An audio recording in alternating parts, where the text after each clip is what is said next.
তথা সাধারণ নাগরিক আমরা বীরগঞ্জবাসী বীরগঞ্জের শান্তির জন্য দুর্নীতিমুক্ত বীরগঞ্জ চাওয়ার জন্য এই ইউনিয়নের বর্তমান দাবি করছি।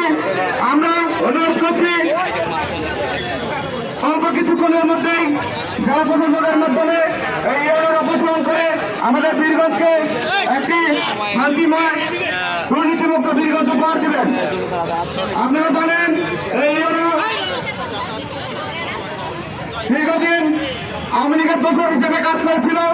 তারই ধারাবাহিকতায় এখন পর্যন্ত তিনি এক নায়ক যন্ত্র চালু করে রেখেছে বীরগঞ্জে। ওনার সাথে যদি আমরা সাধারণ নাগরিক দেখা করতে আসি, কোনো দরকারের কথা বলতে আসি, সিরিয়াল দিয়ে ওনার সাথে সিরিয়াল পাওয়া যায় না। আমরা যদি রাষ্ট্রের নাগরিক হয়ে রাষ্ট্রের উন্নত কর্মকর্তার সাথে কথা বলার জন্য সিরিয়াল নেওয়া লাগে, ওনার কথা বলার জন্য ওনাকে টাকা পয়সা দেওয়া লাগে, এই ধরনের অফিসার আমরা চাই না। যার জন্যই আমরা আজকে বীরগঞ্জ 11টি ইউনিয়ন, একটি পৌরসভার প্রত্যেকটি প্রতিষ্ঠানের শিক্ষক কর্মচারী সাধারণ জনগণ এই ইউনিয়নের পদত্যাগের দাবিতে রাজপথে নেমে এসেছি।